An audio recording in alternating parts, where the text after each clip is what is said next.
Hi friends, எல்லோரும் எப்படி இருக்கீங்க? இன்றைக்கி செட்டிநாடு ஸ்பெஷல் மஞ்சள் பூசணி புளிமண்டி தாங்க செய்ய போகிறோம். இது ரொம்ப சூப்பராக இருக்குங்க. நான் செய்கிற மெத்தடே ஃபாலோ பண்ணி பண்ணுங்கள். டேஸ்ட்டு வேறு லெவலில் இருக்கும். இந்த வீடியோவை பார்க்குறதுக்கு முன்னாடி நீங்கள் என்னோடய சேனலுக்கு புதுசாக இருந்தீங்கன்னா உடனே சப்ஸ்கிரைப் பண்ணிக்கோங்க ஃப்ரெண்ட்ஸ். இன்றைக்கி மஞ்சள் பூசணி 2 கீத்து எடுத்துருக்கேங்க. மஞ்சள் பூசணினா பரங்கிக்காய் தாங்க. அது ஒரு நல்ல பெரிய கீத்தாக 2 பழமாக எடுத்து வச்சுருக்கேன். இதுக்கு பிக் சைஸில் பார்த்தீங்கன்னா பெரிய வெங்காயம் நான் சின்ன சின்னதாக கட் பண்ணி வச்சுருக்கேங்க. தக்காளி நல்லா பெரிய பழமாக 2 கட் பண்ணி வச்சுருக்கேன். பழமாக இருந்தால் நல்லாயிருக்கும். சின்ன பூண்டு பல்லாக ஒரு 15 பல் எடுத்து வச்சுருக்கேங்க. 3 பச்சை மிளகா நான் கட் பண்ணாமல் அப்படியே சேர்க்க போகிறேன். புளி கொஞ்சமாக ஊற வச்சுருக்கேங்க. தேவையானதை மட்டும் நம்ம சேர்த்தா போதும். அதே போல் தேங்காயுமே தேவையான அளவு சேர்த்தா போதுங்க.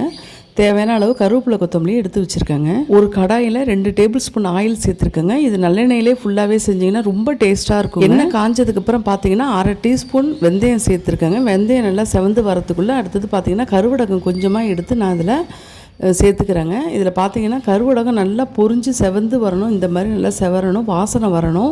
அதில் உள்ள கடுகு வெந்தயம் எல்லாமே வெடித்து வரணுங்க. அந்தளவுக்கு வாசனையாக இருக்கும்போது தான் நம்ம அடுத்தது கருவேப்பிலையை சேர்க்கணும். கருவேப்பிலையை சேர்த்து அடுத்து பார்த்தீங்கன்னா பெரிய வெங்காயத்தையுமே உள்ளே சேர்த்துடலாங்க. நல்லா வதக்கிக்கணும். கண்ணாடி பதத்தில் வந்தாலே போதும். ரொம்பலாம் செவக்கணும்னு அவசியம் இல்லை. பெரிய வெங்காயத்துக்கு பதில் இதில் சின்ன வெங்காயம் ஃபுல்லாகவே சேர்த்திங்கன்னு வச்சிங்களேன், ரொம்ப டேஸ்ட்டு நல்லா இருக்குங்க. இன்னும் கொஞ்சம் டேஸ்ட்டு கூடுதலாக இருக்கும். என்கிட்ட கையில் பெரிய வெங்காயம் மட்டும்தான் இருந்தது. அதனால தான் நான் பெரிய வெங்காயம் சேர்த்துக்கிட்டேன். இப்போ பெரிய வெங்காயம் பார்த்தீங்கன்னா நல்லா கண்ணாடி பதத்துக்கு நல்லா வதங்கி வந்துருச்சு. இப்போ இந்த பூண்டெல்லாம் எடுத்து லைட்டாக தட்டினாலே போதுங்க. ரொம்பலாம் தட்டி சேர்க்க வேணாம். பாதி பாதியாக உடையிற அளவுக்கு தட்டி உள்ளே சேர்த்து நல்லா வதக்கிக்கலாங்க. அடுத்து பார்த்தீங்கன்னா கட் பண்ணி வச்சுருக்கிற தக்காளி பழத்தையுமே உள்ளே சேர்த்து நல்லா வதக்கிக்கலாங்க. இந்த தக்காளி பழம் நல்லா வதங்கி வர அளவுக்கு கொஞ்சமாக நம்ம உப்பு சேர்த்துக்கலாம். அப்போ தான் சீக்கிரமாக தக்காளி வதங்குங்கிறதுனால தக்காளிலாம் நல்லா வதங்கி வரட்டும். அது வரைக்கும் மீடியம் ஃப்ளேம்லேயே இருக்கட்டும். ஹை ஃப்ளேமில் வேண்டியதில்லை. அடுத்து பார்த்தீங்கன்னா தேவையான அளவு மஞ்சள் தூள் கொஞ்சமாக சேர்த்துக்கிறேங்க. 1/2 ஸ்பூன் அளவுக்கு மஞ்சள் தூள் சேர்த்துருக்கேன். அடுத்தது தனி மிளகாய் தூள் 1/2 ஸ்பூன் அளவுக்கு சேர்த்துருக்கேங்க. நாட்டு மல்லித்தூள் பார்த்தீங்கன்னா 1 டீஸ்பூன் அளவுக்கு தான் சேர்த்துருக்கேன். அது தேவை இஷ்டப்பட்டால் நம்ம சேர்த்துக்கலாம், இல்லைனா ஸ்கிப் பண்ணிவிடுங்க. நாட்டு மல்லித்தூள் சேர்க்கலைனாலும் நல்லா தாங்க இருக்கும். எல்லாமே ஒன்று சேர அப்படியே நல்லா வதக்கிக்கலாங்க. சிம்லேயே வச்சுட்டு நல்லா வதக்கிக்கலாம். இந்த நேரத்தில் பார்த்தீங்கன்னா கருவேப்பிலை கொத்தமல்லி, ஏற்கனவே கருவேப்பிலை மட்டும் நான் சேர்த்துருக்கேன். இப்போ கருவேப்பிலையோடு சேர்த்து கொத்தமல்லியுமே கொஞ்சம் கட் பண்ணி வச்சு உள்ளே சேர்த்துட்டு அடுத்து பார்த்தீங்கன்னா 3 பச்சை மிளகாயுமே நான் முழுசாகவே போடுறேங்க. நான் கட் பண்ணி போடலை. என்கிட்ட பச்சை மிளகா பார்த்தீங்கன்னா கொஞ்சம் பழமாக போயிடுச்சு. நீங்கள் காயாக இருந்தால் கூட சேர்த்துக்கலாங்க. இந்த பச்சை மிளகா போடும்போது ஃப்ளேவர் ரொம்ப நல்லா இருக்குங்க. அதனால தான் பச்சை மிளகா சேர்க்குறேன். இதை விட உரப்பு கூடுதலாக சாப்பிட்றவங்களா இருந்தாலும் சரி, கம்மியாக சாப்பிட்றவங்களா இருந்தாலும் சரிங்க, அவங்கவுங்க அளவுகளை நீங்கள் கம்மியாகவே சேர்த்துக்கோங்க. இது நார்மலாக இந்த மாதிரியும் செஞ்சு பாருங்கள். ரொம்பலாம் காரம் இல்லை, ரொம்ப டேஸ்ட்டாக இருந்ததுங்க. அடுத்து கட் பண்ணி வச்சுருக்கிற மஞ்சள் பூசணி எடுத்து உள்ளே சேர்த்து நல்லா கிளறி விட்டுக்கலாங்க.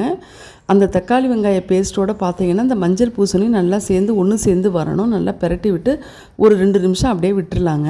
அடுத்தது மஞ்சள் பூசணிக்காய் நல்லா வெந்து வர அளவுக்கு தேவையான அளவு தண்ணியை நம்ம உள்ளே சேர்த்துடலாங்க. மஞ்சள் பூசணி பார்த்திங்கன்னா நல்லா வெந்து வரணும். அப்போ தான் அதில் உள்ள ஃப்ளேவர்லாம் இந்த கிரேவியில் நல்லா இறங்கி ரொம்ப டேஸ்ட்டாக இருக்கும்.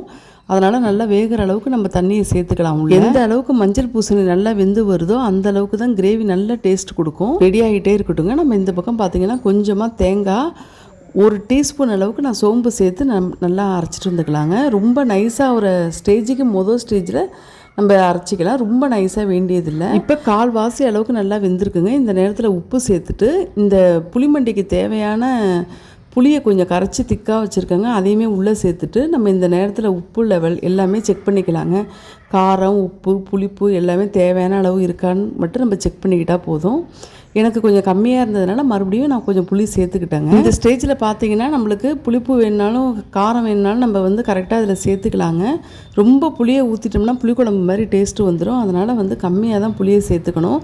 தக்காளி பழமும் நம்ம உள்ளே சேர்த்துருக்கோம். எனக்கு மறுபடியும் இன்னும் கொஞ்சம் தண்ணி தேவைப்பட்டதுனால நான் கொஞ்சமாக தண்ணி சேர்த்துருக்கேங்க. நல்லா வெந்து வரட்டுங்க. நல்லா வெந்தால் தான் நல்லா டேஸ்ட்டாகவும் இருக்கும். நான் வெந்துருச்சான்னு செக் பண்ணும்போது நல்லா அமுக்கும் போது நல்லா மாவு பதத்துக்கு நல்லாவே வெந்துருச்சிங்க. அப்போ இந்த டயத்தில் பார்த்தீங்கன்னா கொஞ்சமாக அந்த அச்சு வெல்லம் சேர்த்துருக்கேங்க. அது பார்த்தீங்கன்னா அந்த புளிப்புக்கு இந்த உரப்புக்கெல்லாம் இந்த அச்சு வெல்லம் சேர்க்கும்போது இன்னுமே ரொம்ப டேஸ்ட்டாக இருக்குங்க. ஒரு இனிப்பு சுவை சேர்ந்து நல்லாயிருக்கும். நீங்கள் கண்டிப்பாக இந்த கொஞ்சமாக வெல்லம் இல்லைனா நாட்டு சக்கரை சேர்த்து பாருங்கள். ஒரு 5 நிமிஷம் அப்படியே ஒரு பிளேட் போட்டு மூடி வச்சிடலாம். அடுத்து தேங்காயை பார்த்தீங்கன்னா நம்ம கொஞ்சமாக உள்ளே சேர்த்துடலாம். நான் அரைச்ச எல்லா தேங்காயுமே உள்ளே சேர்க்கல. கொஞ்சமாக தேவையான அளவு சேர்த்தாலே போதுங்க. தேங்காயை அரைச்சிட்டோங்கிறதுக்காக நம்ம நிறைய சேர்க்கணும்னு அவசியம் இல்லை. அதோட டேஸ்ட் வந்து கம்மியாயிடும். அதனால் கொஞ்சமாகவே நான் சேர்த்துக்கிட்டேன். கடைசியாக பார்த்தீங்கன்னா மேலே கருவேப்பிலை கொத்தமல்லி போட்டு நம்ம சர்வ் பண்ணிடலாங்க. அவ்வளோதாங்க, சூப்பரான செட்டிநாடு ஸ்பெஷல் மஞ்சள் பூசணி புளிமண்டி ரெடி ஆயிடுச்சுங்க. நீங்களும் உங்கள் வீட்டில் கண்டிப்பாக ட்ரை பண்ணி சாதத்தில் போட்டு சாப்பிட்டீங்கன்னா அவ்வளோ டேஸ்ட்டாக இருக்குங்க. இட்லி தோசை பழைய இதுக்கெல்லாம் சூப்பராக இருக்கும். கம்மங்கூழ், கேழ்வரகு களி இதுக்கெல்லாம் கூட ஒரு சூப்பரான சைடிஷ்ங்க இது. இந்த வீடியோ பிடிச்சா லைக் பண்ணுங்க ஃப்ரெண்ட்ஸ். இந்த வீடியோ ஷேர் பண்ணி விடுங்க. தேங்க்யூ.